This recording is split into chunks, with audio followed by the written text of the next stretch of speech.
പൂവിളികളും പൂപ്പലുകളുമായി മറ്റൊരു ഓണം കൂടി വന്നെത്തി എന്നൊന്നും പറഞ്ഞ് ബോറടിപ്പിക്കുന്നില്ല. എല്ലാ ഓണ പ്രോഗ്രാമിലും അതൊക്കെയാണല്ലോ പറയാറുള്ളത്.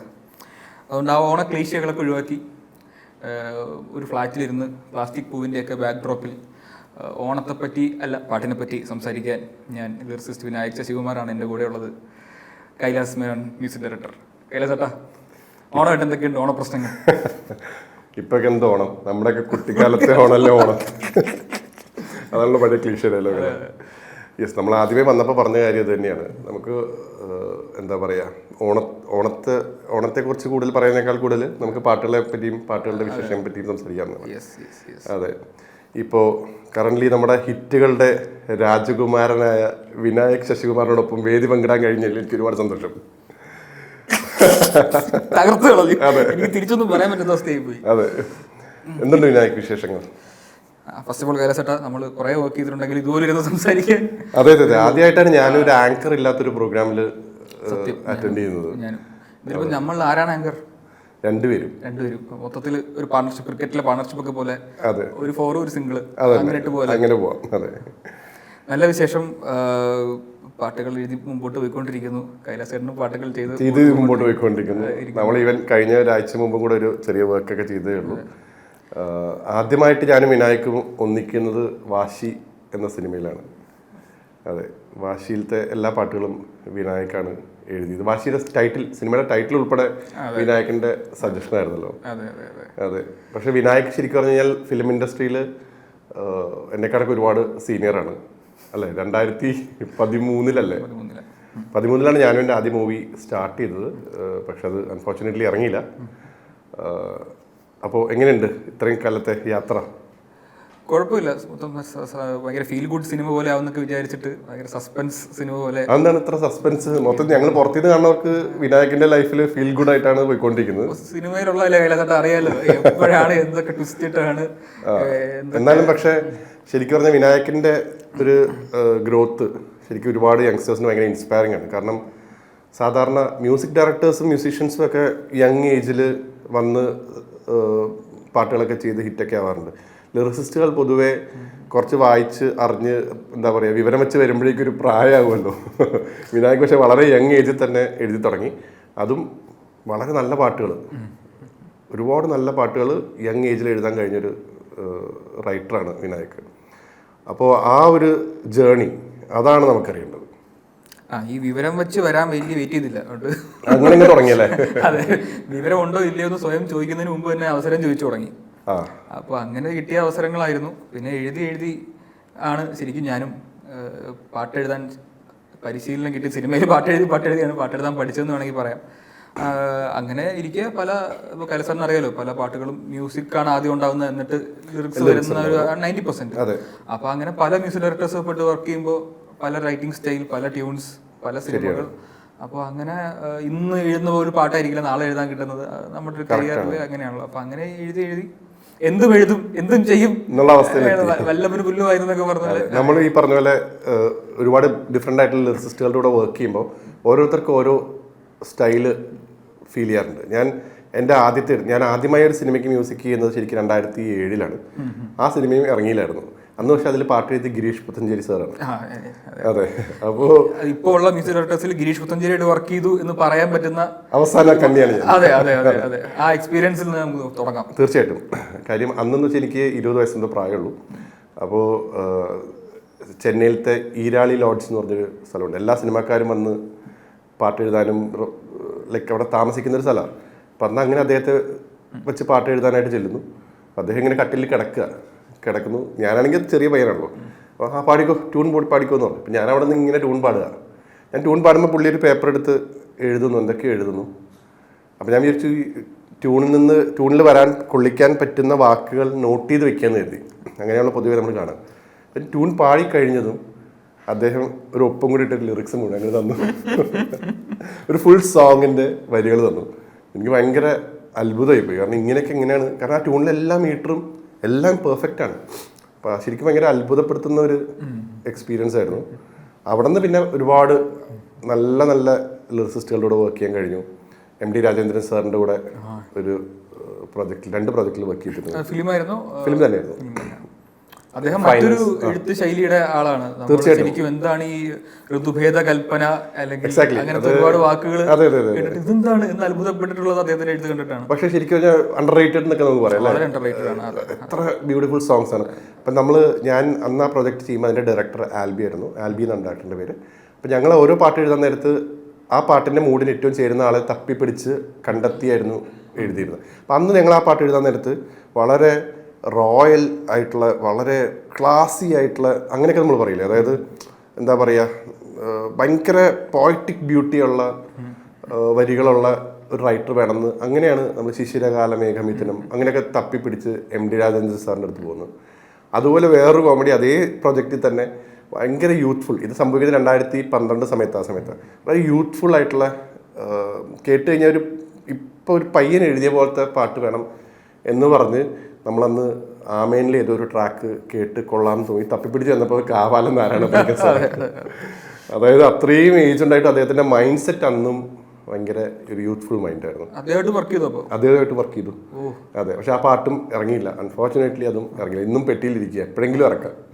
പക്ഷെ ഇവരുമായിട്ടൊക്കെ വർക്ക് ചെയ്ത് എം ഡി രാജേന്ദ്രൻ, ഗിരീഷ് പുത്തഞ്ചേരി, കാവാലം നാരായണ പണിക്കർ പോലുള്ള ലിറിസിസ്റ്റുകളാണല്ലോ ഇവര് മലയാള സിനിമയിലെ. തീർച്ചയായിട്ടും അത്ര യങ് ഏജിൽ കൊളാബറേറ്റ് ചെയ്യാൻ പറ്റിയെന്ന് പറയുന്നത് വളരെ സന്തോഷമുള്ള കാര്യമാണ്.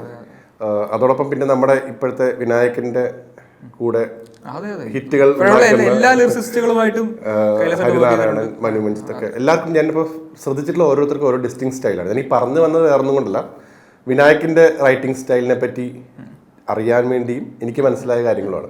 അതായത് ചിലർ നമ്മൾ പറയുമല്ലോ സ്പീഡിൽ എഴുതി തരിക എന്നുള്ള ആൾക്കാരുണ്ട്, പെട്ടെന്ന് എഴുതി തരുന്ന ലൈക്ക് അങ്ങനത്തെ ആൾക്കാർ ഒരുപാടുണ്ട്. വിനായക് പക്ഷെ അങ്ങനെയല്ല എഴുതിയിരുന്നത്. അപ്പം ഞാൻ കണ്ടിട്ടുള്ളത് കൂടുതലും പെട്ടെന്ന് എഴുതി തരുന്ന ആൾക്കാരാണ്. അപ്പം ആദ്യം എനിക്ക് വിനായകനെ ഉൾക്കൊള്ളാൻ കുറച്ച് ബുദ്ധിമുട്ടുണ്ടായിരുന്നു. ആദ്യം ആയിട്ട് വർക്ക് ചെയ്യുമ്പോൾ വിനായക് ഒരുപാട് സമയം എടുക്കുന്നു എന്നൊരു തോന്നൽ എനിക്ക്. പക്ഷെ സത്യം പറയാലോ, ആ സമയം എടുത്തതിൻ്റെ റിസൾട്ടിൽ അത് ഞാൻ കണ്ടപ്പോഴാണ്. കാരണം വിനായക് എഴുതാൻ അല്ല സമയം എടുക്കുന്നത്, ചിന്തിക്കാനാണ് സമയം എടുക്കുന്നത്. അപ്പം ആ പ്രോസസ്സ് ഒന്ന് പറഞ്ഞ കൊള്ളാം. അത് നമുക്കിപ്പോൾ ഒരു ട്യൂണ് നമുക്ക് നിങ്ങൾ പാടിത്തരുമ്പോൾ ചില ട്യൂണുകൾ കേൾക്കുമ്പോൾ പെട്ടെന്ന് ഒരു വരി മനസ്സിൽ തെളിയും, ഒന്നും ആലോചിക്കാതെ തന്നെ. ചില ഈ ട്യൂണിൽ തന്നെ ഒരു വരി ഒളിഞ്ഞിരിപ്പുണ്ടാവും, അത് നമ്മൾ കണ്ടെത്തിയാൽ കിട്ടും. പക്ഷേ ബാക്കി പൊതുവേ എങ്ങനെയാന്ന് വെച്ച് കഴിഞ്ഞാൽ ഇതിൽ അങ്ങനെയും എഴുതാം ഇങ്ങനെയും എഴുതാം, നമുക്ക് ഒരുപാട് ഐഡിയാസ് വരും. അപ്പോൾ അതിൽ നിന്ന് ഫിൽട്ടർ ചെയ്ത് ഒന്നിലേക്ക് ലാൻഡ് ചെയ്യുക എന്ന് പറയുന്നത് ഞാനിങ്ങനെ ആലോചിച്ച്, പിന്നെ എനിക്കൊരു സഭാകമ്പം എപ്പോഴും ഉണ്ട്. അതായത് മ്യൂസിക് ഡയറക്ടറും ഒക്കെ നോക്കിയിരിക്കുമ്പോൾ ഞാനൊരെണ്ണം എഴുതി പ്രസന്റ് ചെയ്യണമല്ലോ, ഇത് പ്രസന്റ് ചെയ്യണോ എന്ന് ഞാൻ ഒരു 10 വട്ടം ആലോചിച്ചിട്ടൊക്കെ ആ ധൈര്യം സംഭരിച്ച് ഞാൻ പ്രസന്റ് ചെയ്യാറുള്ളൂ. അപ്പോൾ പിന്നീട് ഞാൻ ആലോചിക്കുമ്പോൾ ഇത് മോശമായും തോന്നാൻ പാടില്ലല്ലോ, ചിലപ്പോൾ അപ്പോൾ അപ്രൂവലും കിട്ടും. എന്നിട്ട് പക്ഷെ ഞാൻ അടുത്ത ദിവസം ആലോചിച്ചിട്ടാവും അത് വേണ്ടായിരുന്നു, വേറെ ഇതിനേക്കാൾ നല്ലത് വരാമായിരുന്നു എന്നൊക്കെ ഉള്ള സാധ്യതകൾ ഉണ്ടാവാമല്ലോ. അപ്പോൾ അതൊക്കെ ഒഴിവാക്കിക്കൊണ്ട് ഒരു ട്യൂണിനെ ധ്യാനിക്കുക, ഈ ട്യൂണിനെ മെഡിറ്റേറ്റ് ചെയ്യുക എന്ന് പറയുന്നൊരു സംഭവം. എനിക്ക് പക്ഷെ അത് വളരെ നല്ലൊരു ക്വാളിറ്റി ആയിട്ട് തോന്നിയത് ശരിക്കും പറഞ്ഞു കഴിഞ്ഞാൽ, ഞാൻ പറഞ്ഞത് ഞാൻ കണ്ട് വന്ന ഒരു രീതി എന്ന് പറഞ്ഞു കഴിഞ്ഞാൽ പെട്ടെന്ന് എഴുതി തരുന്നു എന്നുള്ളത് ഭയങ്കര വലിയ കാര്യമായിട്ട് കണ്ടിരുന്നതാണ്.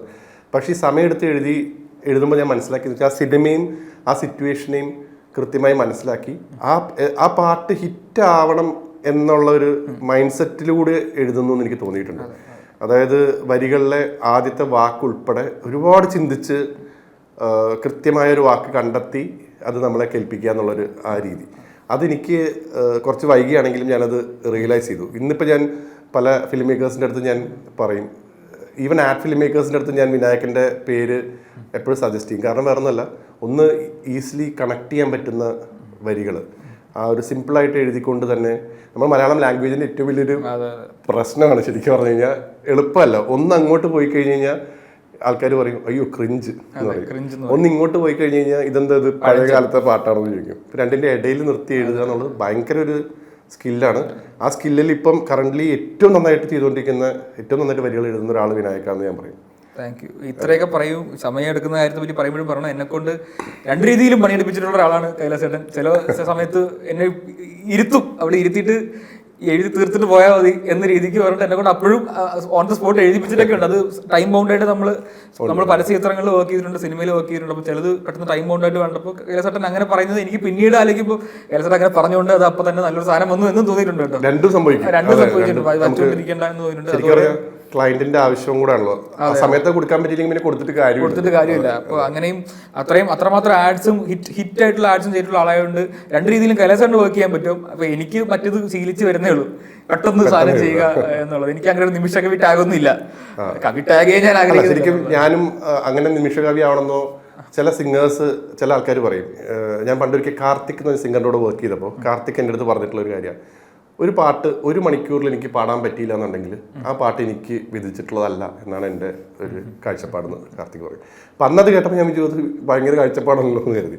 പക്ഷേ സെയിം ടൈം ഞാൻ നരേഷ് അയ്യറിൻ്റെ കൂടെ ഒരു പാട്ട് റെക്കോർഡ് ചെയ്തപ്പോൾ 8 മണിക്കൂർ കൊണ്ടാണ് ആ പാട്ട് പാടിത്തീർത്തത്. പക്ഷെ ഔട്ട്പുട്ട് കേൾക്കുമ്പോൾ രണ്ടും ഈക്വലി ഗുഡാണ്, അവരുടേതായ രീതിയിൽ രണ്ടും ഈക്വലി ഗുഡാണ്. അപ്പോൾ ഒരുപാട് സിംഗേഴ്സിനൊക്കെ ഇത്തരം ഒരു കോംപ്ലക്സ് വരും, ഇൻഫീരിയോറിറ്റി കോംപ്ലക്സ് വരും. പെട്ടെന്ന് പാടാൻ പറ്റിയില്ലെങ്കിലും മ്യൂസിക് ഡയറക്ടറിനെ പറ്റി എന്ത് കരുതും, അവിടെ വന്നിരിക്കുന്നവർ എന്ത് കരുതും. അപ്പോൾ ഞാൻ അവരുടെ അടുത്തൊക്കെ പറയുന്ന ഒരു കാര്യം എന്ന് വെച്ച് കഴിഞ്ഞാൽ അങ്ങനെയല്ല, ഏറ്റവും നല്ല ഔട്ട്പുട്ട് കൊടുക്കാൻ പറ്റുന്നതിലാണ് കാര്യം, അത് ഫോക്കസ് ചെയ്താൽ മതി എന്നുള്ള രീതിയിൽ. വിനായകന്റെ റീസെന്റ് ഹിറ്റുകളെ പറ്റി നമുക്ക് സംസാരിക്കാം. എനിക്ക് പേഴ്സണലി ഒരുപാട് ഭയങ്കര ക്രേസി ആയിട്ട് തോന്നിയിട്ടുള്ള ഒരു ആൽബമാണ് പൈങ്കിളി. അതെ, ഒരുപാട് നല്ല പാട്ടുകളുണ്ട്. പക്ഷെ ശരിക്കും പറഞ്ഞാൽ ഫണ്ണി ആയിട്ടുള്ള സാധനങ്ങൾ, ഫണ്ണി ആയിട്ടുള്ള വരികൾ എഴുതുക എന്നുള്ളത് ഭയങ്കര ടഫായിട്ടുള്ളൊരു പരിപാടിയാണ്. അത് വിനായക് ഇപ്പം അത് മാസ്റ്റർ ചെയ്തുകൊണ്ടിരിക്കുകയാണ്. പ്രത്യേകിച്ച് ഈ പൈങ്കിളി എന്ന് പറഞ്ഞ ആൽബം വന്നതോടുകൂടി അത് നെക്സ്റ്റ് ലെവലിലോട്ട് പോയി എന്ന് തോന്നുന്നു. അതെങ്ങനെ ഉണ്ടായിരുന്നു അത് എക്സ്പീരിയൻസ് ഒക്കെ? എനിക്കൊരു ശരിക്കും പറഞ്ഞാൽ ഭ്രാന്ത് പിടിച്ച കുറെ പേരൊരു സംഗമമായിരുന്നു തോന്നുന്നു പൈങ്കിളി, അല്ലേ? അതായത് ജസ്റ്റിനാണെങ്കിൽ ഒരു വളരെ ക്രിയേറ്റീവ് ആൻഡ് ഒരു ക്രേസി കമ്പോസറാണ്. ജിത്തു അതുപോലെ വിനായക് എല്ലാവരും കൂടെ ചേർന്നപ്പോൾ ഉണ്ടായ ഒരു വർക്കാന്ന് തോന്നുന്നു. എങ്ങനെയുണ്ടായിരുന്നു അത്? ശരിക്കും ജിത്തുമായിട്ട് 2 പടം വർക്ക് ചെയ്തപ്പോൾ ഉള്ള ഒരു എക്സ്പീരിയൻസ് ഉണ്ടായിരുന്നു. രോമാഞ്ചമാണ് ഞാൻ ജിത്തു മാധവൻ ആദ്യം ചെയ്യുന്നത്, പിന്നെ ആവേശം. അപ്പം ഇതിൻ്റെ അതേ ഒരു ഫോർമാറ്റിലാണ് പൈങ്കിളിയും ചെയ്തത്. ഫിലിമിന്റെ ഷൂട്ടിന് മുമ്പ് ഒന്നും എഴുതിയിട്ടില്ല. ഷൂട്ടും കഴിഞ്ഞ് എഡിറ്റിംഗ് കഴിഞ്ഞ് ബാക്ക്ഗ്രൗണ്ട് സ്കോറിന് വേണ്ടി നമുക്ക് സിനിമ കാണാൻ പറ്റും. ഒരു 2 മണിക്കൂർ സിനിമ ഫസ്റ്റ് എഡിറ്റ് വന്ന് അത് കണ്ടിട്ടാണ് തീരുമാനിച്ചത് ഇതിൽ എത്ര പാട്ട് വേണം, എവിടെയൊക്കെ പാട്ട് വേണം എന്ന്. അങ്ങനെ ഒരു പ്രോസസ്സ് എനിക്ക് വളരെ എൻജോയബിൾ ആയിട്ട് ഈ രോമാഞ്ചത്തിന് ശേഷം മാറിക്കഴിഞ്ഞിരുന്നു. അപ്പോൾ കുറച്ചൊരു ധാരണ ഉണ്ടല്ലോ.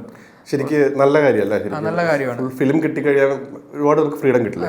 ഇപ്പൊ പഴയ പോലെ ലിപ്സിംഗുള്ള സോങ്ങുകളൊക്കെ കുറവാണല്ലോ. അപ്പോൾ ഇങ്ങനൊരു ലിബർട്ടി നമുക്ക് ഇപ്പോഴത്തെ സിനിമകളിൽ എടുക്കാം. അപ്പോൾ അങ്ങനെ ഇരിക്കെ എൻ്റെ ഡയറക്ടർ ശ്രീതേട്ടൻ, പിന്നെ ജസ്റ്റിൻ, ഈ പറഞ്ഞ പോലെ ഇവരെല്ലാവരും ഇതേ വൈബ് പിടിച്ചു. എനിക്ക് മനസ്സിലായി, സിനിമ കണ്ടു കഴിഞ്ഞപ്പോൾ എനിക്ക് മനസ്സിലായി സാധാരണഗതിയിൽ ഇരുന്ന് ചിന്തിക്കുന്ന പോലെ ചിന്തിച്ചാൽ ഈ സിനിമയ്ക്ക് പാട്ടെടുക്കാൻ പറ്റില്ല. കുറച്ച് വട്ട് പിടിച്ച് ഉള്ള പാട്ടുകളാണ്, വട്ടിൽ തന്നെ എഴുതണം. പിന്നെ നമ്മൾ ആ ക്യാരക്ടറായി മാറുകയാണ്. എല്ലാവരും ആ ക്യാരക്ടറിലും ആയിരിക്കുകയാണ്. ഞാൻ ജസ്റ്റിനും ആ ക്യാരക്ടറിലാണ്, ജിത്തു ആ ക്യാരക്ടറിലാണ്. തെറ്റി എന്ന് പറഞ്ഞ സോങ്ങിനെ കുറിച്ച് വിനായക് തന്നെ പറഞ്ഞത് ഞാൻ കേട്ടിട്ടുണ്ട്. ട്രിഗ്നോമെട്രിയും അരിത്മെറ്റിക്സും എല്ലാം കൂടെ അരച്ച് കലക്കി ഉണ്ടാക്കിയ പാട്ടുന്ന്.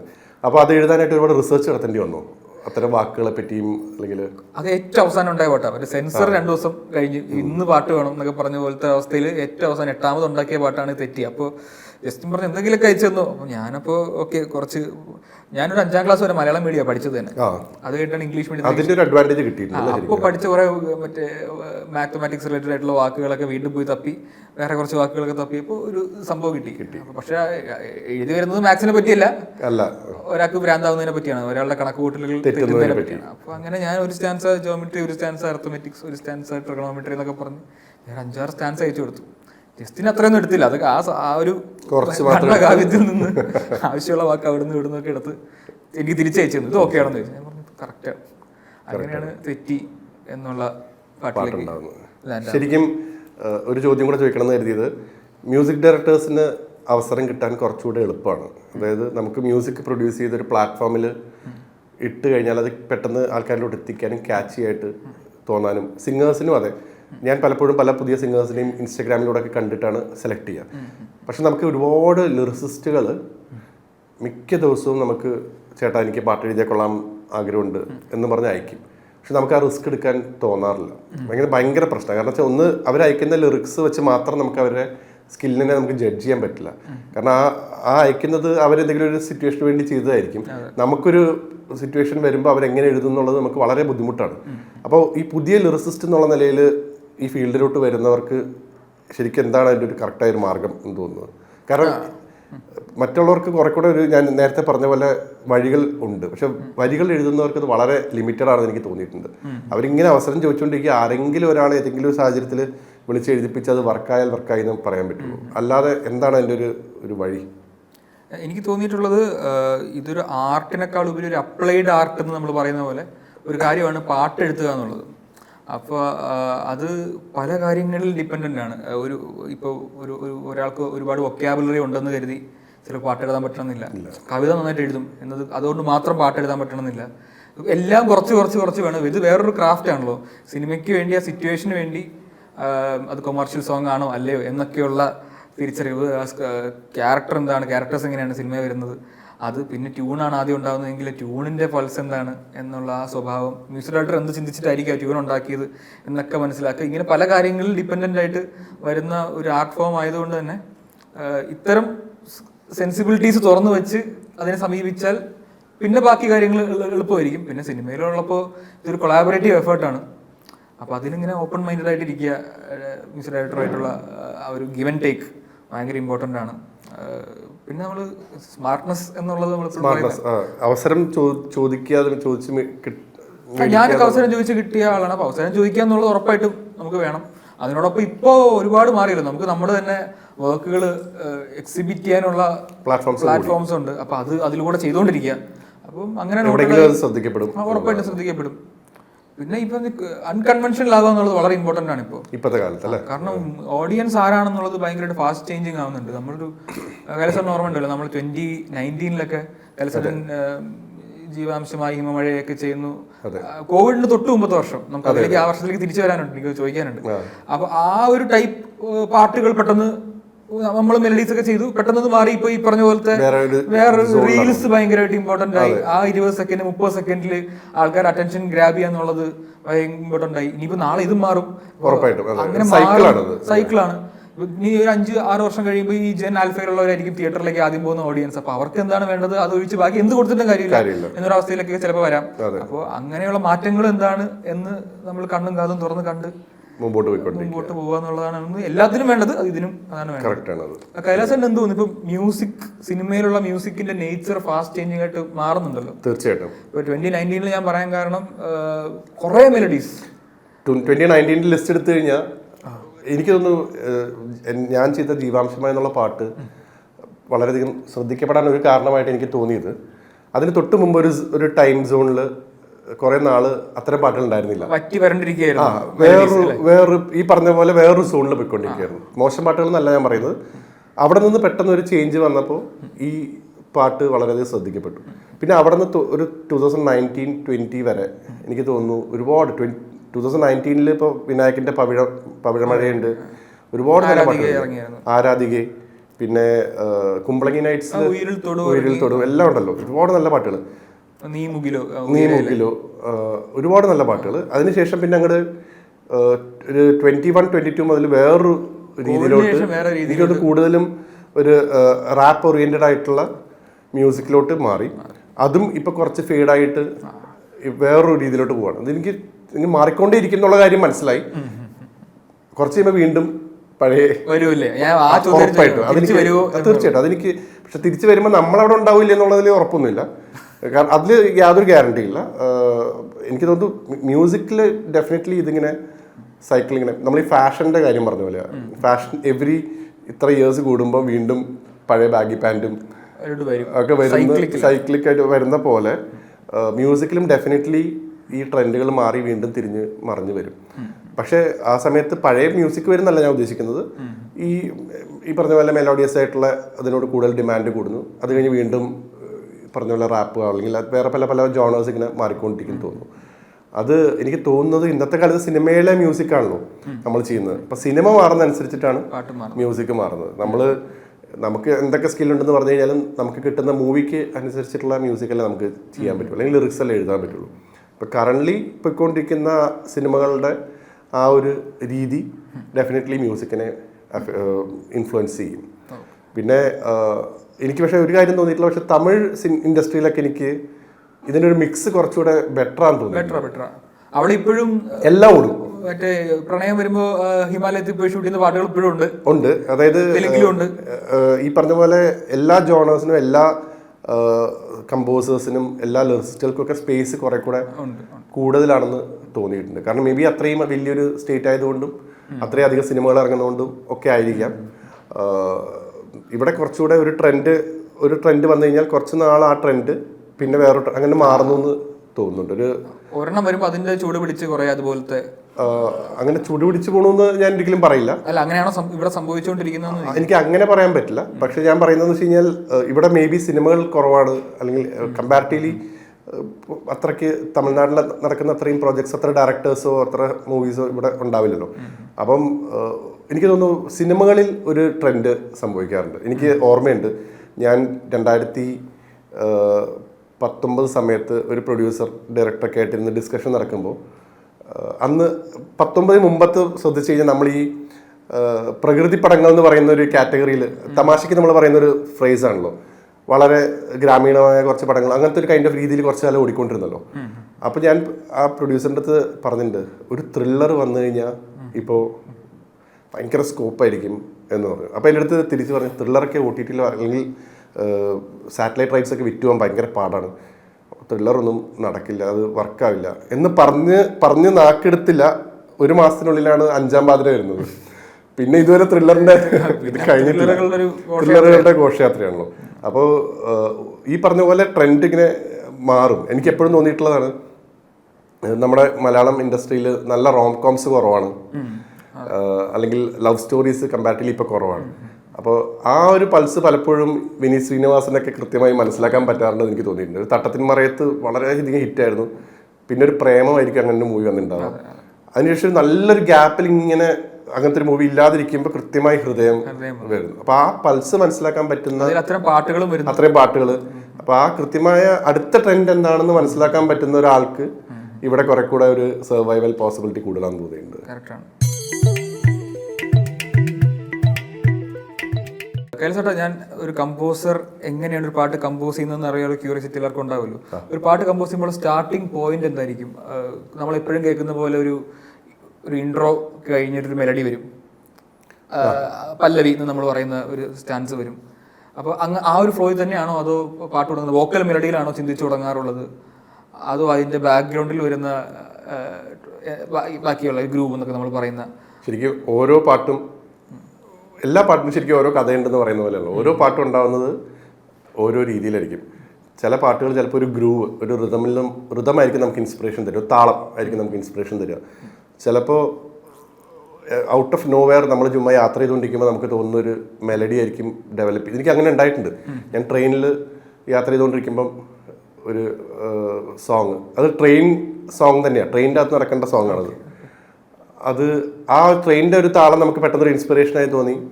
ഒരു ട്യൂൺ, ഇപ്പം ഇത് എവിടെ റെക്കോർഡ് ചെയ്യാൻ പറ്റില്ല, ആൾക്കാരൊക്കെ അടുത്തിരിക്കില്ലേ. ഞാൻ നേരെ ബാത്റൂമിലോട്ട് ഓടി, ട്രെയിനിൻ്റെ ബാത്റൂമിൽ പോയിട്ട് റെക്കോർഡ് ചെയ്ത് ചെന്നൈയിലെ സ്റ്റുഡിയോയിൽ എത്തി ഉടനെ കമ്പോസ് ചെയ്ത് അത് പാട്ടാക്കി. ഇപ്പം ഇത് എവിടെ നിന്ന് വേണമെങ്കിലും ഈ ഒരു ഇൻസ്പിറേഷൻ സംഭവിക്കാം. ചിലപ്പോൾ വരികളിൽ, വിനായകൻ അറിയാലോ, ചിലപ്പോൾ വരികളായിരിക്കും ചിലപ്പം ഇൻസ്പയർ ചെയ്യുക. വരികൾ ആദ്യം ചെയ്ത് അങ്ങനെ ഇപ്പൊ വളരെ കുറവാണല്ലോ അത്. പക്ഷെ ഞാൻ വിനായകനെ വെച്ച് തന്നെ നമ്മൾ അങ്ങനെ ചെയ്തിട്ടുണ്ടെന്ന് തോന്നുന്നു. നമുക്ക് വരികൾ ആദ്യം കിട്ടിയാൽ ഇൻസ്പിറേഷൻ. അതെ. കാരണം എന്ന് വെച്ച് കഴിഞ്ഞാൽ ശരിക്കും പറഞ്ഞു കഴിഞ്ഞാൽ ഒരു ശൂന്യതയിൽ നിന്നാണല്ലോ ഒരു പാട്ടുണ്ടാവുന്നത്. ശരിക്കും ഒരു ക്രിയേഷൻ, ഒരു ബർത്ത് കൊടുക്കുന്നതിന് തുല്യമായ ഒരു കാര്യമാണ്. അപ്പോൾ ആ ഇനീഷ്യൽ പ്രോസസ്സ് ശരിക്കും എപ്പോഴും ചലഞ്ചിങ് ആണ്. എന്ത് ചെയ്യണം എന്നുള്ള ചിന്തയുണ്ടല്ലോ, ചെയ്യാനുള്ളതല്ല പാട്, എന്ത് ചെയ്യണം എന്നുള്ള ആ തോട്ട് പ്രോസസ്സ് ഉണ്ടാവുക എന്നുള്ളത്. അവിടെ ശരിക്കും പറഞ്ഞു കഴിഞ്ഞാൽ നല്ല ഡയറക്ടർ ആണെങ്കിൽ, നല്ല റൈറ്റർ, അവരുടെയൊക്കെ കോൺട്രിബ്യൂഷൻസും ഇൻപുട്സും വളരെ ഹെൽപ്ഫുൾ ആയിരിക്കും. അപ്പോൾ പേഴ്സണലി ഞാൻ ഏറ്റവും കൂടുതൽ ചെയ്തിട്ടുള്ള അഡ്വർടൈസ്മെൻറ്റ്സ് ആണ്, TV ആഡ്സ് ആണ്, ജിംഗിൾസ് ആണ്. അപ്പോൾ ആദ്യകാലത്ത് നമ്മൾ ചെയ്യുന്ന മ്യൂസിക് ഒരുപാട് റിജക്റ്റ് ആവുമായിരുന്നു. അപ്പോൾ നമുക്ക് ഭയങ്കര വിഷമമാവും, റിജക്റ്റ് ആയല്ലോ എന്ന്. പിന്നെ പയ്യെ നമ്മളിതിൻ്റെ ഒരു നാക്ക് പഠിക്കുമ്പോഴാണ് മനസ്സിലാവുക, അവരൊരു വർക്ക് ചെയ്യണം എന്ന് പറയുമ്പോൾ നേരെ ചാടിക്കറി ചെയ്യല്ല വേണ്ടത്. അവർക്ക് എന്താ വേണ്ടതെന്ന് കൃത്യമായി ചോദിച്ച് മനസ്സിലാക്കി അവർക്ക് വേണ്ട ഇൻപുട്ടുകൾ കൃത്യമായി എടുത്തിട്ട് അതെല്ലാം അതിൽ ഉൾക്കൊള്ളിച്ചുകൊണ്ട് നമ്മളൊരു വർക്ക് ചെയ്ത് കഴിയുമ്പോൾ അത് റിജക്റ്റ് ആവാനുള്ള പോസിബിലിറ്റി കുറവായിരിക്കും. അപ്പോൾ നമുക്ക് അത്രയും ഇൻപുട്സ് കിട്ടുമ്പോൾ നമുക്ക് കുറെ കൂടെ ഒരു സ്പേസ് കിട്ടും. ഏറ്റവും സന്തോഷം ശരിക്കും പറഞ്ഞു കഴിഞ്ഞാൽ ഷൂട്ട് ചെയ്ത വിഷ്വൽ ഉൾപ്പെടെ തരികയാണെങ്കിലാണ്. ഇപ്പം തീവണ്ടി എന്ന് പറഞ്ഞ സിനിമയിൽ ഒരു തീപ്പെട്ടിക്കും വേണ്ട എന്നുള്ള മനു എഴുതിയ പാട്ട് ഫുൾ വിഷ്വൽസ് മാത്രമേ ഉണ്ടായിരുന്നുള്ളൂ. ആ വിഷ്വൽസ് കണ്ടിട്ടാണ് പാട്ട് കമ്പോസ് ചെയ്യുന്നതും വരികൾ എഴുതുന്നത്. അപ്പോൾ അത്രയും ജെല്ലായിട്ട് നമുക്ക് ചെയ്യാൻ പറ്റി. അത് എപ്പോഴും പ്രാക്ടിക്കലി എപ്പോഴും പോസിബിൾ അല്ല. അതുകൊണ്ട് നമുക്ക് ഒരു സോങ് എങ്ങനെ ഉണ്ടാവും എന്ന് ചോദിച്ചു കഴിഞ്ഞാൽ ഒന്നും പറയാൻ പറ്റില്ല, എപ്പോഴാണ് ഉണ്ടാവുന്നത്, എങ്ങനെ ഉണ്ടാവും. പിന്നെ നമ്മുടെയൊക്കെ ഒരു സ്വഭാവം വെച്ചിട്ട് ഡെഡ് ലൈനോട് അടുക്കുമ്പോൾ നമുക്കത് ഉണ്ടാവാനുള്ള സാധ്യതകൾ കൂടി വരും. നമ്മൾ കുറച്ചുകൂടെ അത് എന്തെങ്കിലും ഒരു വഴി തെളിയും. അങ്ങനെ ഒരു സംഭവമുണ്ട്. ഞാൻ ഈ ആഡ്സിന്റെ കാര്യം ചോദിക്കുകയാണ്, കേൾക്കുന്നവർക്ക് എത്ര പേർക്ക് അറിയുന്നറിയില്ല. ഇപ്പം ഈ ഓണത്തിന് നിങ്ങൾ കേട്ടുകൊണ്ടിരിക്കുന്നതും മുമ്പ് പല സമയത്തായിട്ട് നമ്മൾ പലപ്പോഴും കേട്ടിട്ടുള്ള പല പരസ്യ ഗാനങ്ങളുടെയും പിന്നിലുള്ള ആളാണ് ഈ ഇരിക്കുന്നത്. അപ്പോൾ നമ്മൾ ഈ സിനിമ ചെയ്യുമ്പോൾ പലപ്പോഴും പാട്ട് ചെയ്ത ആരാണെന്നും ഒക്കെ പ്രേക്ഷകർക്ക് അറിയാം. ഇപ്പോൾ എസ്പെഷ്യലി സോഷ്യൽ മീഡിയ ഒക്കെ വന്നതിന് ശേഷം മ്യൂസിക് ഡയറക്ടേഴ്സ് ഒക്കെ ഭയങ്കര വിസിബിൾ ആണ്. പക്ഷെ ആഡ്സ് ചെയ്യുമ്പോൾ ഇതിന്റെ പിന്നിൽ ആരാണ്, ആഡ്സിൽ പോലും ചിലപ്പോൾ ക്രെഡിറ്റ് വെക്കാറില്ല. അപ്പോൾ ഇത് അറിയപ്പെടാതെ പോവും എന്നാൽ നമ്മൾ അത് ചെയ്തുകൊണ്ടിരിക്കുകയും വേണം. അപ്പോൾ എങ്ങനെയാണ് ഒരു മോട്ടിവേഷൻ, എന്താണ് കിക്ക് കിട്ടുന്നത് ആഡ്സ് ചെയ്യുമ്പോൾ? ശരിക്കും പറഞ്ഞു കഴിഞ്ഞാൽ എല്ലാവരെ പോലെ ഞാനും ഏറ്റവും യങ് ഏജിൽ ഞാൻ സിനിമയിൽ മ്യൂസിക് ചെയ്യണമെന്ന് ആഗ്രഹിച്ച ആൾ തന്നെയാണ്. ഞാൻ 15-ാമത്തെ വയസ്സിൽ മ്യൂസിക് ആൽബം ഫസ്റ്റ് ചെയ്യുന്നത്. എത്രയും പെട്ടെന്ന് സിനിമ ചെയ്യണമെന്നുള്ള ആഗ്രഹത്തിലാണ് ചെന്നൈക്ക് പോകുന്നതൊക്കെ. അപ്പോൾ ആ സമയത്ത് നമുക്ക് എനിക്ക് അവസരം ചോദിക്കേണ്ട ആ സ്കില്ല് എനിക്ക് എങ്ങനെയാണെന്ന് അറിയില്ല, എങ്ങനെ പോയി അവസരം ചോദിക്കണം എന്നുള്ളൊരു രീതി അറിയില്ല. രണ്ടാമത്തെ കാര്യം എന്ന് വെച്ച് കഴിഞ്ഞാൽ ഞാൻ എപ്പോഴും അന്നത്തെ കാലത്തൊക്കെ ഞാൻ വിചാരിച്ചിരുന്നത് നമ്മുടെ വർക്ക് കണ്ട് നമുക്ക് അവസരം വരട്ടെ എന്നുള്ളൊരു തെറ്റായ ധാരണയൊക്കെ ആയിരുന്നു. അപ്പോൾ ആ സമയത്ത് സിനിമയിലോട്ട് അങ്ങനെ എളുപ്പമല്ല. ആ സമയത്ത് ആഡ് ചെയ്യാൻ അവസരം കിട്ടി. അന്നത്തെ ഏറ്റവും പ്രമുഖനായ ഒരു ad film maker Jabbar Kallarakkal എന്നുള്ള ആഡ് ഫിലിം മേക്കറാണ്. അദ്ദേഹത്തിൻ്റെ ഒരു ആഡ് അന്ന് ആരോ മ്യൂസിക് ഡയറക്ടർ ചെയ്തത് അവർക്ക് വർക്കായില്ല. അതെങ്ങനെ ഒരു അസിസ്റ്റന്റ് ഡയറക്ടർ വഴി എനിക്ക് എത്തുന്നു, ഞാൻ അതിന് ചെയ്തത് അവർക്ക് ഇഷ്ടപ്പെടുന്നു. എൻ്റെ ഭാഗ്യം കൊണ്ട് ആ ആഡ് കയറി ഭയങ്കരമായിട്ടങ്ങ് ഹിറ്റായി. അപ്പോൾ ആഡ് ഇൻഡസ്ട്രിയിൽ നമ്മുടെ പേര് പെട്ടെന്ന് സ്പ്രെഡായി, പുറം ലോകത്ത് ആർക്കും അറിയില്ല. അപ്പം ഞാൻ ശരിക്കും പറഞ്ഞു കഴിഞ്ഞാൽ സിനിമ ചെയ്യണമെന്ന് ആഗ്രഹിക്കുന്ന ഞാൻ സന്തോഷം കണ്ടെത്തിയിരുന്നത് ഈ ഓരോ ചെറിയ വർക്കിലൂടെ തന്നെയായിരുന്നു. അപ്പോൾ ഓരോ വർക്ക് കമ്പോസ് ചെയ്യുമ്പോഴും ഇറങ്ങുമ്പോഴും നമ്മളതിൽ 100% പാഷനേറ്റ് ആയിട്ടായിരുന്നു അതിനെ അപ്രോച്ച് ചെയ്തത്. അയ്യോ നമുക്ക് സിനിമ കിട്ടുന്നില്ലല്ലോ, ഇതിലൊന്നും വലിയ റെക്കഗ്നിഷൻ ഇല്ലല്ലോ എന്ന് കരുതി അതിനെ ചെറുതായിട്ട് കണ്ടിരുന്നെങ്കിൽ ആ അവസരം കിട്ടുന്ന കാലത്തിൽ നമുക്ക് ആ മോട്ടിവേറ്റഡ് ആയിട്ട് ഇരിക്കാൻ പറ്റില്ലായിരുന്നു. അപ്പോൾ ആ ചെറിയ ചെറിയ വർക്കുകൾ ഞാൻ പറ്റാവുന്ന ആൾക്കാർക്കൊക്കെ അയച്ചു കൊടുക്കും, ഫ്രണ്ട്സിനൊക്കെ അയക്കും. അവർ കിട്ടുന്ന ഫീഡ്ബാക്കിൽ സന്തോഷം കണ്ടെത്തി ആ ഒരു ഫയറിലാണ് മുമ്പോട്ട് പോയിക്കൊണ്ടിരുന്നത്. കാരണം അല്ലാന്നുണ്ടെങ്കിൽ നമുക്കൊരു അവസരം കിട്ടുന്ന കാലത്തുമ്പോഴേക്കും നമ്മുടെ ഫയറൊക്കെ കംപ്ലീറ്റ് പോയിട്ടുണ്ടാവും. അപ്പോൾ അങ്ങനെയായിരുന്നു ശരിക്കും പറഞ്ഞാൽ ആഡ് ഇൻഡസ്ട്രിയിൽ തുടക്കം.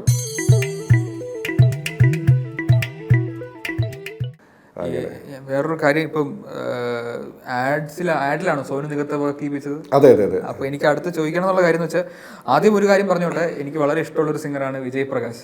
അപ്പോൾ ഞങ്ങൾ വർക്ക് ചെയ്ത ഒരു പാട്ടിൽ ലിറ്റിൽ ഹാർട്സ് എന്നുള്ള സിനിമയിൽ ഒരു സായാഹ്നം എന്ന് പറഞ്ഞ പാട്ട് വിജയ് പ്രകാശിനെ കൊണ്ടാണ് കൈലാസേട്ടൻ പാടിച്ചത്. അപ്പോൾ എനിക്ക് അതിനൊരു താങ്ക്സ് ഞാൻ അന്ന് പറഞ്ഞിരുന്നു, ഇപ്പോഴും പറയുന്നു. അപ്പോൾ അതിനോട് ചേർന്ന് ചോദിക്കുന്ന, നേരത്തെ ഗിരീഷ് പുത്തഞ്ചേരി, കാവാലൻ നാരായണ പണിക്കർ, റഫീഖ് അഹമ്മദായിട്ട് വർക്ക് ചെയ്തിട്ടുണ്ട് അല്ലേ? റഫീഖ, MD രാജേന്ദ്രൻ, ഇങ്ങനെ ലിറിസിസ്റ്റുകളിൽ ഏറ്റവും ബിഗ് നെയിംസുമായിട്ടൊക്കെ വർക്ക് ചെയ്തിട്ടുണ്ട് ചെറുപ്രായത്തിൽ തന്നെ. സിംഗേഴ്സിനെടുത്ത് നോക്കിക്കഴിഞ്ഞാൽ അധികം പേർക്ക് പറയാൻ പറ്റില്ല, ഞാൻ വിജയ് പ്രകാശിനെ പഠിച്ചിട്ടുണ്ട്, സോനു നിഗത്തെ പഠിച്ചിട്ടുണ്ട്, SPB സാറിനെ പഠിച്ചിട്ടുണ്ട്, ശ്രേയ ഘോഷാൽ ഓഫ് കോഴ്സ്. അപ്പോൾ എങ്ങനെയാണ് ഇവരിലേക്ക് എത്തുന്ന ആ ഒരു ജേർണി ആൻഡ് എക്സ്പീരിയൻസ്?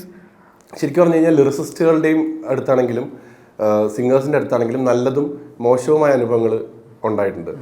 ഒരു ലിറിസിസ്റ്റ്, ഞാനൊരു ആഡ് എഴുതിയിട്ട്, ഒരു ഫേമസ് ലിറിസിസ്റ്റ് ആഡിന് വരി എഴുതി തന്നപ്പം എനിക്കത് മീറ്ററിൽ ഫിറ്റ് ആവുന്നില്ല എന്ന് പറഞ്ഞപ്പോൾ ഫോണിലൂടെ പച്ചത്തെറി വിളിച്ച അനുഭവം ഉണ്ടായിട്ടുണ്ട്. വളരെ മോശമായിട്ട്. ഞാൻ തുടക്കക്കാരനാണെന്ന്, അന്ന് അദ്ദേഹം വലിയ ലിറിസിസ്റ്റാണ്. ആരാന്ന് ഞാനിപ്പോൾ പറയണ്ട, അത് വെറുതെ വിഷമിപ്പിക്കുന്നത്. അതെ. അതുപോലെ സിംഗേഴ്സിൻ്റെ അടുത്ത് നിന്നാണെങ്കിൽ കൂടുതലും മെജോറിറ്റി നല്ല അനുഭവം തന്നെ ഉണ്ടായിട്ടുള്ളത്. അല്ലാത്ത ഈ പറഞ്ഞ നമ്മൾ ആറ്റിറ്റ്യൂഡ് പ്രോബ്ലം എന്ന് പറയുന്ന പോലത്തെ നമ്മൾ ഫേസ് ചെയ്തിട്ടുണ്ട്, അതില്ല എന്ന് പറയുന്നില്ല. പക്ഷെ സ്റ്റിൽ ഞാൻ മനസ്സിലാക്കിയിട്ടുള്ള ഈ ലെജൻഡറി ആയിട്ടുള്ള സിംഗേഴ്സൊക്കെ ആണെങ്കിൽ അവരെങ്ങനെ ലെജൻസ് ആവുന്നു എന്ന് വെച്ച് കഴിഞ്ഞാൽ അവർ നമ്മളെ ഡീൽ ചെയ്യുന്നതും അവർ ആ വർക്കിനോട് കാണിക്കുന്ന ഒരു പാഷൻ. കാരണം SPB സാറ് റെക്കോർഡ് ചെയ്യാൻ വന്നപ്പോൾ സാർ അകത്ത് കയറിയിട്ട് പുള്ളി അവിടെ നിന്നിട്ട് എന്നെ സർ 1 more ടേക്ക് പോലെ സാർ എന്ന് പറയാം. ഞാനന്ന് എനിക്കത് 21 വയസ്സിൻ്റെ പ്രായമുള്ളൂ. അപ്പോൾ പക്ഷെ അദ്ദേഹം നമ്മളെ ട്രീറ്റ് ചെയ്യുന്നത് അത്രയും വാല്യൂ തന്നുകൊണ്ടാണ്. അല്ലാതെ ഞാൻ SPB ആണ്, നീ ഇന്നലെ വന്ന പയ്യൻ എന്നുള്ള രീതിയിലല്ല. അപ്പോൾ അതൊക്കെയാണ് അവരുടെ ഏറ്റവും വലിയ ക്വാളിറ്റി ആയിട്ട് തോന്നിയിട്ടുള്ളത്. അതൊക്കെ ആ ഇനീഷ്യൽ സ്റ്റേജിൽ അവരുടെ കൂടെ വർക്ക് ചെയ്യാൻ പറ്റിയത് നമ്മളെ കുറെ കൂടെ ഒന്ന് ഉടച്ച് വാർക്കാൻ അത് ഹെൽപ്പ് ചെയ്തിട്ടുണ്ട്. കാരണം ഈ ഫീൽഡിലോട്ട് ഇറങ്ങുന്ന സമയത്ത് നമുക്ക് കുറേയൊക്കെ അറിയാമെന്നൊക്കെ ഒരു തോന്നലൊക്കെയാണ് പോവുക. ഒരു പാട്ടുണ്ടാക്കുക എന്നൊക്കെ വെച്ചാൽ വളരെ നിസ്സാരമായ കാര്യമില്ല എന്നുള്ളൊരു അപ്രോച്ചിലാണ് പോകുന്നത്. അങ്ങനെ പോയി ചെന്ന് പെട്ട മടാന്ന് പറഞ്ഞു കഴിഞ്ഞാൽ ഔസേപ്പ് ബച്ചൻ സാറിൻ്റെയും ഗോപി സുന്ദറിൻ്റെ അടുത്തായിരുന്നു. ഔസേപ്പ് ബച്ചൻ സാറിനെ അസിസ്റ്റ് ചെയ്തുകൊണ്ട് ഗോപി സുന്ദറിൻ്റെ സൗണ്ട് എഞ്ചിനീയറും ആയിരുന്നു. അവിടെ ചെന്നപ്പോഴാണ് മനസ്സിലാവുന്നത് നമുക്ക് ഇനി ഒരുപാട് പഠിക്കാനുണ്ട്, അറിയാനുണ്ട്. ആ അഹങ്കാരമൊക്കെ അങ്ങ് പോയി കിട്ടി. പിന്നെ ഇവരോടൊക്കെ വർക്ക് ചെയ്യാൻ പറ്റിയതൊക്കെ വലിയ എക്സ്പീരിയൻസ് ആണ്, വലിയ ഭാഗ്യമാണ്. അത് എന്താ പറയുക, അതൊക്കെ എന്താ പറയുക, പറഞ്ഞറിയിക്കാൻ പറ്റാത്തത്ര വലിയ ഭാഗ്യമാണ്. ഈ SPBയുടെ എക്സ്പീരിയൻസ് പറഞ്ഞപ്പോൾ എനിക്ക് പറയണം തോന്നി, ചിത്രേച്ചി പാടിയിട്ടുണ്ട്. പിന്നെ 2 പാട്ട് പാടി, എൻ്റെ 2-3 പാട്ട് പാടിയിട്ടുണ്ട്. അപ്പോൾ ആദ്യമായിട്ട് ഈ പാട്ട് ചിത്രേച്ചി എൻ്റെ ഒരു പാട്ട് പാടുന്ന എക്സൈറ്റ്മെന്റിൽ ഞങ്ങൾ സന്തോഷം എന്ന് പറഞ്ഞ ഫിലിമിലായിരുന്നു, ജയഹരി ചേട്ടനായിരുന്നു മ്യൂസിക്. അപ്പോൾ ഞങ്ങൾ ചെന്നൈയിലേക്ക് പോവുകയാണ്. അപ്പോൾ ഇതുപോലൊരു മറ്റൊരു സീനിയർ സിംഗറിന്റെ അടുത്ത് നിന്ന് ജയഹരി ചേട്ടനൊരു ചെറിയ തിക്താനുഭവം ഉണ്ടായിട്ടുണ്ട്. അപ്പോൾ അങ്ങനെ പേടിയിലൊക്കെയാണ് ഞങ്ങൾ പോയത്. പക്ഷെ ചിത്രേച്ചി എനിക്കിത് ഷെയർ ചെയ്യണം തോന്നി. കെ ചിത്ര എന്ന് പറയുന്നത് നമ്മളെല്ലാവരും ആരാധിക്കുന്ന കെ ചിത്ര വന്നിട്ട് ഒരു കുട്ടിയെ പോലെ ചിരിച്ചുകൊണ്ട് സംസാരിക്കുകയും ഒരു ബുക്ക് കൊണ്ടുവന്നു, ഒരു ഡയറി കൊണ്ടുവന്നു. അപ്പോൾ ഡയറക്ടർ എല്ലാവരും ഉണ്ട്, ഡയറക്ടറിന്റെ വൈഫ് വന്നിട്ടുണ്ട്, എല്ലാവരും ചിത്ര ഫാൻസ് ആണല്ലോ. അപ്പോൾ ഈ ബുക്കിൽ ചിത്രേച്ചി ഓരോ പാട്ട് പാടാൻ കയറുമ്പോഴും ഒരു പേജ് എടുത്തിട്ട് ഈ വർഷം പാടിയ പാട്ടിന്റെ നമ്പർ ഇത്ര 197 ആണെങ്കിൽ 197 എന്നിട്ട് ചോദിച്ചു പാട്ടിന്റെ പേരെന്താ, ആരെഴുതി, ഗാനരചന എൻ്റെ എഴുതി, സംഗീതം, ഇത് സിനിമ. എനിക്ക് ഏറ്റവും വിഷമം തോന്നിയിട്ടുള്ള കാര്യം എന്ന് വെച്ചാൽ ഒരുപാട് യങ് സിംഗേഴ്സ് പാടാൻ വരുമ്പോൾ അത് ആരെഴുതി എന്ന് ചോദിക്കാറില്ല. നേരെ വരും, പാടും. അവിടെയാണ് ചിത്ര ചേച്ചി ആണെങ്കിലും പ്രൊഡ്യൂസർ എഴുതി, എന്നിട്ട് പാട്ടിന്റെ ലിറിക്സ് എഴുതി എടുക്കുകയാണ്. അതൊരു ബൈബിൾ പോലെയാണ് ആ ബുക്ക് എന്ന് പറയാം. ചിത്രേച്ചിയുടെ അപ്പൊ അത് ഫോർ ദ റെക്കോർഡ്സ് ചിലപ്പോൾ പുറം ലോകം കാണുന്നുണ്ടാവില്ല, പക്ഷെ അവരുടെ ആ പാഷനോടുള്ള ഡെഡിക്കേഷൻ എന്താണ് തീർച്ചയായിട്ടും എന്നുള്ളത് അത് തന്നെ. അതാണ് ശരിക്കും ചേച്ചിയുടെ ഇത് കണ്ട് ഞാൻ അത്ഭുതപ്പെട്ടു പോയതാ. ചേച്ചി എന്നിട്ട് പാടിക്കഴിഞ്ഞ് നമ്മളറിയാതെ ചേച്ചി സൈഡിൽ കൂടെ നൈസായിട്ട് റെക്കോർഡ് ചെയ്യും കേട്ടോ. അങ്ങനെ പരിപാടി ഉണ്ട്. സാധാരണ ആരും നമ്മൾ റെക്കോർഡ് ചെയ്യാൻ അനുവദിക്കില്ലല്ലോ, കാരണം ഇത് പുറത്ത് പോകുന്നൊക്കെയുള്ള പേടിയൊക്കെ ഉണ്ടാവും. ചേച്ചി പയ്യത് ഇങ്ങനെ റെക്കോർഡ് ചെയ്യും. എന്താണെന്ന് വെച്ച് കഴിഞ്ഞാൽ ചേച്ചി വീട്ടിൽ പോയിട്ട് അത് കേൾക്കും. എന്നിട്ട് അടുത്ത ദിവസം വീണ്ടും ഒരു വിളി വരും, കൈലാസ് ആ വരി ഒന്നുകൂടെ എടുത്താൽ നന്നായിരിക്കും കേട്ടോ. ചേച്ചിക്ക് അത് ചെയ്യേണ്ട യാതൊരു കാര്യമില്ല. അതുപോലെ തന്നെ ചേച്ചി പാടിയിട്ട് അണ്ടർ റേറ്റഡ് ആയിപ്പോയ പല പാട്ടുകളൊക്കെ ഉണ്ടാവും. കൈലാസ് ഈ പാട്ടൊന്ന് കേട്ടു നോക്കൂ, ഇത് വിദ്യാർത്ഥിക്ക് വേണ്ടി ഞാൻ തെലുങ്കിൽ പാടിയ പാട്ടാണ്, ഇതൊന്ന് കേട്ടു നോക്കൂ എന്ന് പറഞ്ഞ് കേൾപ്പി. അപ്പോൾ 10,000-20,000 പാട്ടൊക്കെ പാടിയ ഒരാൾക്ക് അങ്ങനെ ഇപ്പോഴും ആ ഫയർ മെയിൻറ്റെയിൻ ചെയ്യാൻ പറ്റുന്നു എന്നുള്ളത് തന്നെയാണ് അവരുടെയൊക്കെ ഏറ്റവും വലിയൊരു സ്ട്രെങ്ത്ത്. അപ്പോൾ ഇവരിൽ നിന്നൊക്കെ നേരത്തെ പറഞ്ഞ പോലെ നമുക്ക് പഠിക്കാൻ പറ്റുന്ന കാര്യം എന്ന് വെച്ച് കഴിഞ്ഞാൽ ഇവരെ ആക്കിയത് ശരിക്കും പറഞ്ഞു കഴിഞ്ഞാൽ പാട്ട് അല്ലെങ്കിൽ കഴിവ് മാത്രമല്ല, എങ്ങനെ ആൾക്കാരുടെ അടുത്ത് ഡീൽ ചെയ്യുന്നു, അല്ലെങ്കിൽ സക്സസ് വരുമ്പോൾ അത് അവരെങ്ങനെ ഹാൻഡിൽ ചെയ്യുന്നു, ഇതൊക്കെ കൂടെ ചേർന്നിട്ടാണ്. ഇതൊക്കെ നമുക്ക് വലിയ പാഠങ്ങളാണല്ലോ. അതെ. എനിക്കൊരു കാര്യം ചോദിക്കണമെന്നുണ്ട്. എനിക്ക് ഏറ്റവും ഫേവറേറ്റ് ആയിട്ടുള്ള 2 കമ്പോസേഴ്സിൻ്റെ കൂടെ വർക്ക് ചെയ്യാൻ അവസരം കിട്ടിയ ആളാണ് വിനായക്. ഒന്ന് AR റഹ്മാൻ സാർ, ഒന്ന് വിദ്യാസാഗർ സാർ. AR റഹ്മാൻ സാറിൻ്റെ കൂടെ ആരെങ്കിലും വർക്ക് ചെയ്തെന്ന് പറഞ്ഞാൽ എനിക്ക് സത്യം പറഞ്ഞാൽ അവരുടെ ഭയങ്കര അസൂയ. പിന്നെ എനിക്ക് സ്നേഹമല്ല, എനിക്ക് അസൂയാണ്. അതൊരു കൈൻഡ് ഓഫ് എന്താ പറയുക, ഒരു once in a lifetime experience ആയിരിക്കുമല്ലോ. അപ്പോൾ ഇവർ രണ്ടുപേരോട് വർക്ക് ചെയ്തപ്പോൾ ഉള്ള അനുഭവങ്ങൾ എങ്ങനെയായിരുന്നു? റഹ്മാൻ സാറിൻ്റെ നിന്ന് തുടങ്ങാം. അത് മലയും കുഞ്ഞെന്നുള്ള സിനിമയായിരുന്നു. യോധയ്ക്ക് ശേഷം ഇത്രയും പതിറ്റാണ്ടുകൾക്ക് ശേഷം വീണ്ടും റഹ്മാൻ സാർ മലയാളത്തിൽ ഇറങ്ങിയ സിനിമ മലയും കുഞ്ഞാണ്. അപ്പോൾ അതിലെ എല്ലാ പാട്ടും എഴുതിയ ഞാനാണ്. അത് സ്വപ്നത്തിൽ കാണുന്നില്ലല്ലോ, കാരണം അദ്ദേഹം തിരിച്ച് മലയാളത്തിൽ ഒരു സിനിമ ചെയ്യാൻ വരുമെന്നും അതുപോലും നമ്മൾ വിചാരിക്കുന്നില്ല. കാരണം അല്ലെങ്കിൽ യോധയ്ക്ക് ശേഷം എപ്പോഴെങ്കിലൊക്കെ ചെയ്യേണ്ടതല്ലേ, ഇതാണ് എൻ്റെ ചിന്ത പോകുന്നത്. അപ്പോൾ അങ്ങനെ ഒരു സിനിമ വരുമെന്നും അതിൽ പാട്ടുകൾ എനിക്ക് എഴുതാൻ പറ്റുന്നുള്ളത് സ്വപ്നം പോലും കാണുന്നില്ലല്ലോ. അപ്പോൾ അതെനിക്ക് എങ്ങനെയോ വന്ന് വീണ ഒരു അവസരമാണ്. എന്നെ അമൽ നീരതാണ് വിളിക്കുന്നത്, ഡയറക്ടർ അമൽ നീരത് വിളിക്കുന്നു. ഞങ്ങളിപ്പോൾ ഭീഷ്മപർവ്വമൊക്കെ ചെയ്തിട്ട് ഇരിക്കുകയാണ്. അപ്പോൾ അമലേട്ടൻ വിളിച്ചിട്ട് പറഞ്ഞു ഫഹദ് വിളിക്കും, ഒരു കോളുണ്ട്, എന്താണെന്നൊന്നും പറഞ്ഞില്ല, ഒരു കോളുണ്ട്, ഒരു നല്ല കോമ്പിനേഷൻ ആയിരിക്കും എന്നൊക്കെ പറഞ്ഞു. എനിക്കൊന്നും മനസ്സിലായില്ല എന്താണ് അമലേട്ടൻ ഉദ്ദേശിക്കുന്നത്. അപ്പോൾ അങ്ങനെയൊക്കെ ഫഹദാണ് വിളിക്കുന്നത് തന്നെ. ഫഹദ് വിളിച്ചിട്ട് വിനായക് അവിടെയുണ്ട്. അപ്പോൾ കോവിഡ് ടൈമൊക്കെയാണ്. അപ്പോൾ കാക്കനാട്ടിലൊരു ഫ്ലാറ്റിൽ മഹേഷ് നാരായണനുണ്ട്, സജിമോൻ പ്രഭാകറുണ്ട്, ഒന്നും ചെല്ല്. അപ്പോൾ എനിക്ക് മഹേഷ് നാരായണൻ, സജിമോൻ പ്രഭാകർ എനിക്ക് ചെറുതായിട്ട് ഇത് മലയും കുഞ്ഞല്ലേ എനിക്ക്, കാരണം എനിക്ക് ഇതിൻ്റെ അനൗൺസ്മെന്റ് വന്ന ഓർമ്മയുണ്ട്. അപ്പോൾ അന്ന് വേറൊരു ലിറിസിസ്റ്റിന്റെ പേരൊക്കെ അതിലുണ്ടായിരുന്നു. അപ്പോൾ എന്താണ് വേറെ ഏതെങ്കിലും പാട്ട് വന്ന് കാണും എന്നൊക്കെ വിചാരിച്ച് ഞാൻ പോയപ്പോൾ അവർ സിനിമ തന്നെ കാണിച്ചു തന്നു, എല്ലാം ഷൂട്ടൊക്കെ കഴിഞ്ഞിട്ടുണ്ടായിരുന്നു. എന്നിട്ട് റഹ്മാൻ സാർ അപ്പോൾ ദുബായിലായിരുന്നു. അപ്പോൾ അദ്ദേഹമായിട്ട് ജിമെയിലൊക്കെയാണ് ആദ്യം കണക്ട് ചെയ്യുന്നത്. ശരിക്കും ഈ പാട്ടുകൾ എഴുതിയപ്പോഴൊന്നും ഞാൻ സാറിന്റെ കൂടെ ഇരുന്നിട്ടില്ല, ഡിസ്റ്റൻസ് വർക്കിംഗ് ആയിരുന്നു. ശരിക്കും നമ്മളെന്താ വിചാരിക്കുക, ചില മ്യൂസിക് ഡയറക്ടേഴ്സ് പാട്ട് റഫ് അയച്ചു തരും, പ്രോഗ്രാമിംഗ് റഫായിട്ട് അയച്ചു തരും. അപ്പോൾ റഹ്മാൻ സാറൊക്കെ ആകുമ്പോൾ ഫൈനൽ സോങ് ആയിരിക്കും, ചിലപ്പോൾ റഫ് പോലും ആയിരിക്കില്ല. നേരെ വിപരീതം. നമ്മളൊക്കെ ഈ വഴി കൂടെ നടക്കുമ്പോൾ വോയിസ് മെസ്സേജ്, പാട്ട് ട്യൂണ് മറന്നു പോകാതിരിക്കാൻ വേണ്ടി നിങ്ങളൊക്കെ ഇങ്ങനെ ചെയ്യില്ലേ, ഇതേപോലെ എനിക്ക് വാട്സാപ്പിൽ ഒരു വോയിസ് മെസ്സേജിലാണ് ട്യൂണ് കിട്ടുന്നത്. കിതക്കിതൊക്കെ ഉണ്ടായിരുന്നു ഇടയ്ക്ക് പുള്ളി, അത്രയും റഫാണ്, അത്രയും ഓർഗാനിക്കുമാണ് കേട്ടോ. എപ്പോഴാണോ പുള്ളിയുടെ തലയിലെ ട്യൂൺ വന്ന് പുള്ളി അത് മറന്നു പോകാതിരിക്കാൻ വേണ്ടി കഴിച്ച, എനിക്ക് അതിലെ പുള്ളിയുടെ ഓക്സിജൻ വരെ എനിക്ക് ഫീൽ ചെയ്യാം. അപ്പൊ എനിക്ക് പുതിയ സൂക്ഷിച്ചു വെച്ചിട്ടുണ്ട്. അപ്പൊ അങ്ങനെ അത് ആ വോയിസ് മെസ്സേജിന് വേണ്ടിയാണ് ഞാൻ ലിറിക്സ് എഴുതിയത് ആദ്യം, അങ്ങനെയാണ് തുടങ്ങിയത്. പിന്നീട് ഈ സിനിമ ഇറങ്ങുന്ന ഒരു സമയമൊക്കെ ഈ പാട്ട് ചോലപ്പെണ്ണ എന്ന് പറഞ്ഞ പാട്ട് ഇറങ്ങിയ ദിവസം അദ്ദേഹം ദുബായിൽ നിന്ന് ചെന്നൈയിലേക്ക് 2-3 ദിവസത്തേക്ക് വന്നു. എൻ്റെ ഒപ്പം ഇരുന്ന ലിറിക് വീഡിയോ ഒക്കെ കണ്ടു. അപ്പോൾ അത് കഴിഞ്ഞിട്ട് ഇപ്പോൾ കുറച്ച് സിനിമകൾ വരുന്നുണ്ട്. പുള്ളിയുടെ തമിഴ് ഫിലിംസും ഹിന്ദി ഫിലിംസ് ഒക്കെയാണ്. അതിന് മലയാളമൊക്കെ എഴുതാൻ പറ്റുമെന്നൊക്കെ ചോദിക്കും, എഴുതാമെന്ന് പറയുന്നു. അങ്ങനെയാണ് ആ ഫോട്ടോ ഒക്കെ എടുത്ത് പോയത്. അതിനുശേഷം ഈ പറഞ്ഞ പോലെ ഒരു 5-6 സിനിമകൾക്ക് എഴുതാൻ പറ്റി. ഡയറക്ട്ലി സ്റ്റുഡിയോ നിന്ന് വിളിക്കും, ട്യൂൺസ് വരും. നേരിട്ടല്ല ഒന്നും ഇതുവരെ നേരിട്ടിരുന്ന് എഴുതിയിട്ടില്ല, പക്ഷെ റെഗുലർലി അവിടുന്ന് വർക്ക്സ് വരുന്നുണ്ട്. അതുപോലെ തന്നെയാണ് വിദ്യാജി അതുപോലെയാണോന്ന് പറയാൻ പറ്റില്ല. വിദ്യാജിയുടെ കാര്യത്തിൽ ഞാൻ ഫാനാണ്. ഞാൻ ഏറ്റവും കൂടുതൽ ആരാധിക്കുന്ന മ്യൂസിക് ഡയറക്ടർ ആണെന്ന് വെച്ച് കഴിഞ്ഞാൽ വിദ്യാസാഗർ.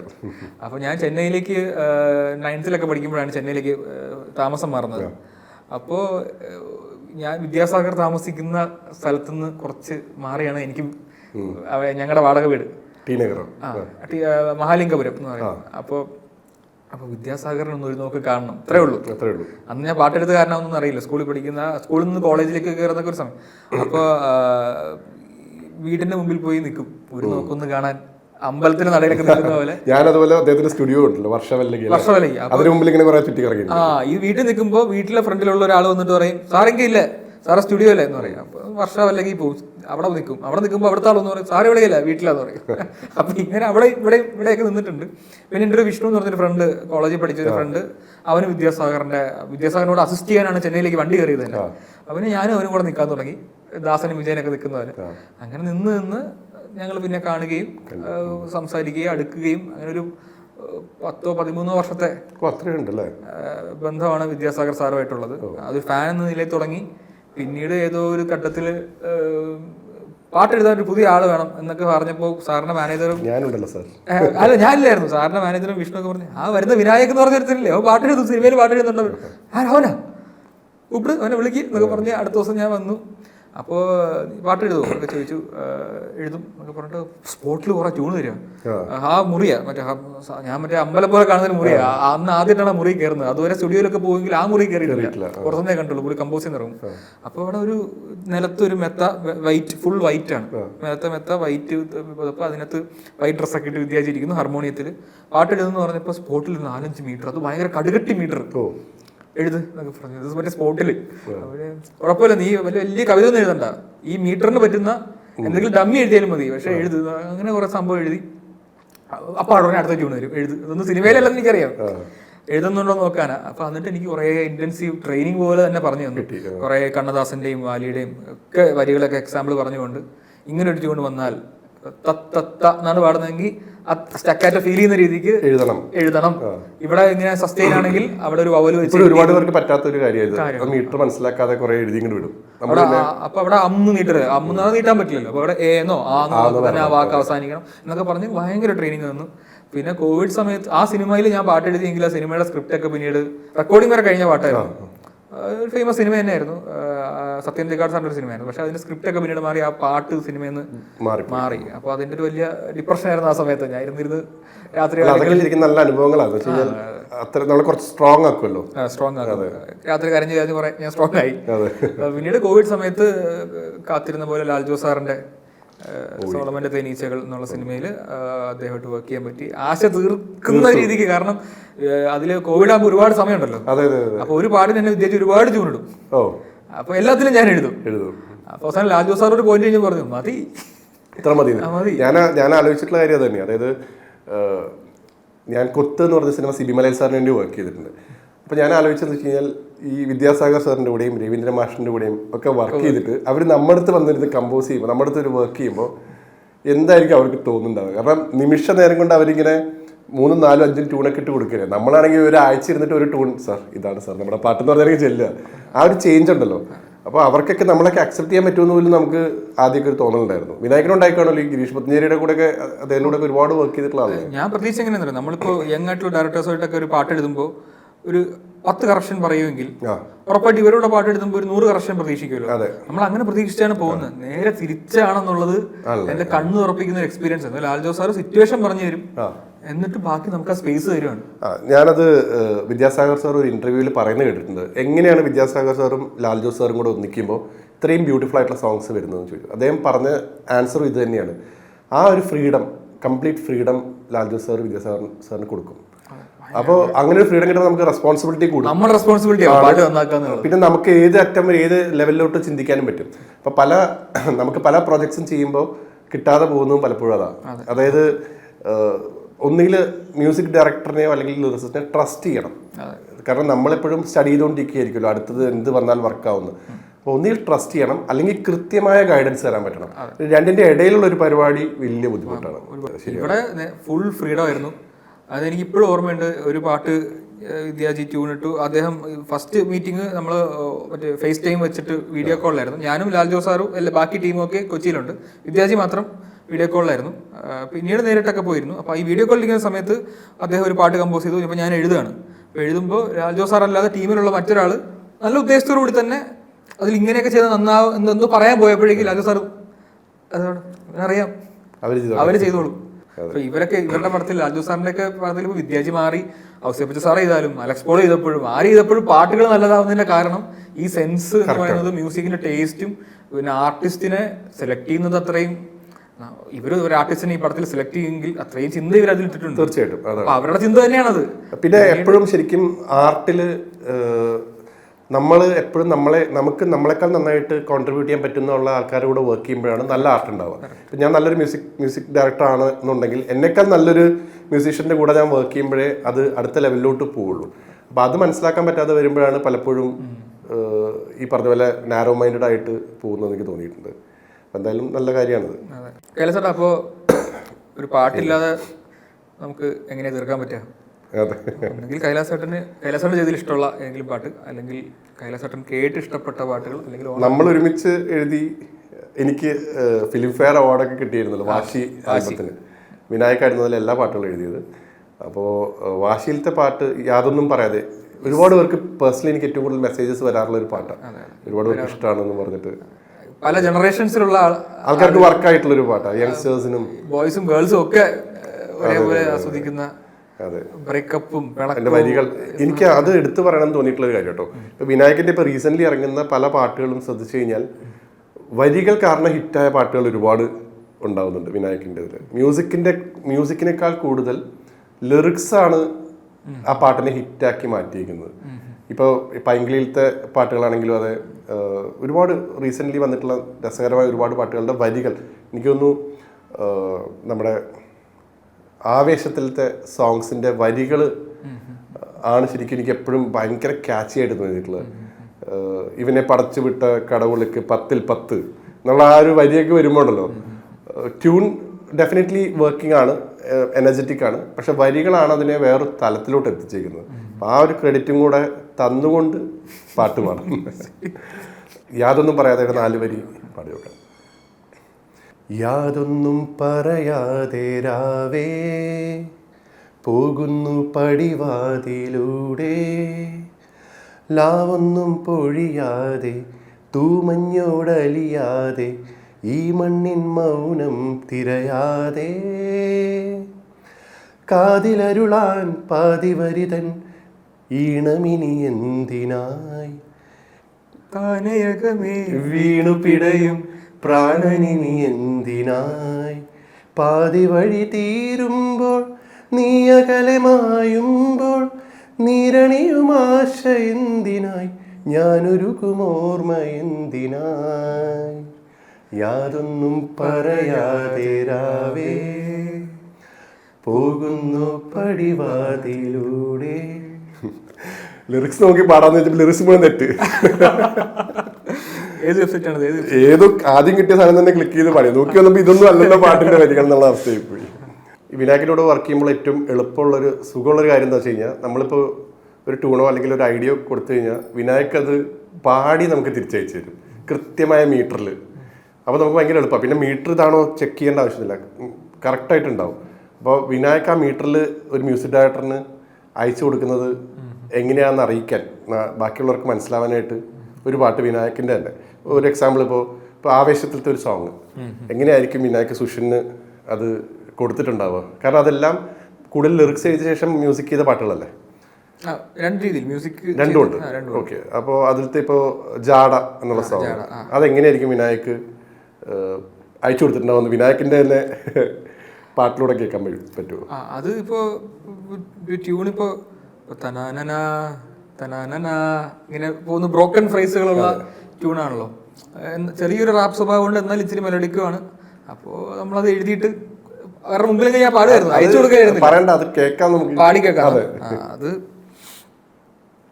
കുലീനരേ ഉദാത്തരേ ഉറ്റതോഴരേ ശുദ്ധമർത്യരേ താഴെ വീണ കണ്ട് പല്ലിളിച്ച കൂട്ടരെ ഏറ്റ തോൽവി കണ്ട് നോക്കി നിന്ന മൂകരെ പെട്ട മാനഹാനി ആസ്വദിച്ച നീചരെ തീർന്നു പോകുമെന്ന് മുൻവിധിച്ച മൂഢരെ ശക്തിയുള്ളവന്റെ കുട പിടിക്കും അൽപ്പരെ കണ്ണുനീരിനുപ്പ് കറിയിലിട്ട സ്വാർത്ഥരെ മങ്ങി മാഞ്ഞു ഭൂതകാലം ഇന്നിവന്റെ ഊഴം കൺ തുറന്ന് കണ്ണിറച്ച് കാണുക മോനെ ജാട പച്ചയായ ജാട പുച്ഛമാണ് പോട ഒന്നിടഞ്ഞു നോക്കട ജാട ചുറ്റുമിന്ന സൂയ വലിയവർക്ക് പോലും ഇന്ന് ദുഃഖമാ. സൂപ്പർ, ഭയങ്കര മീറ്ററിങ്, ഇങ്ങനെ എല്ലാം മനസ്സിലാവുന്നുണ്ടെന്നുള്ള ഏറ്റവും വലിയ ഭാഗ്യം. വെച്ചാൽ കേൾക്കുമ്പോൾ നമുക്ക് എല്ലാ വരികളുടെ അർത്ഥവും മനസ്സിലാവുന്നു. അങ്ങനെ അത് മീറ്ററിൽ എഴുതാനുള്ള വലിയ സ്കില്ലാണത്. അപ്പം എന്തായാലും ഈ പറഞ്ഞ പോലെ ഇത്ര സമയം പോയത് അറിഞ്ഞില്ല നമ്മൾ സംസാരിച്ചത്. അതെ, ഇനിയിപ്പോൾ ഒരു കാര്യം മാത്രം നമ്മൾ മറന്നുപോയി, ഓണത്തിന്റെ ബാക്ക്ഗ്രൗണ്ട് ആയിരുന്നു എന്നുള്ളൊരു ഓണം എന്നുള്ള കാര്യം മറന്നുപോയി. അതെ, അപ്പോൾ ഇപ്പോൾ വിനായകിന്റെ ലേറ്റസ്റ്റ് ആയിട്ടൊരു സാഹസം എന്ന് പറഞ്ഞൊരു മൂവി റിലീസ് ആവാൻ പോവാണ്. അതിൽ ഏത് മൂഡ് എന്നൊരു സോങ് ഉണ്ടല്ലോ, ഏത് മൂഡ്, ഓണം മൂഡ് അല്ലേ? അതെ, അങ്ങനെ ഒരു പാട്ടൊക്കെ ഇറങ്ങിയിട്ടുണ്ട്. അപ്പൊ അത് പാടാൻ അത്ര എളുപ്പമായിരിക്കില്ല, എളുപ്പമല്ല. അതെ, അതുകൊണ്ട് നമ്മൾ പാടാൻ പറയുന്നില്ല.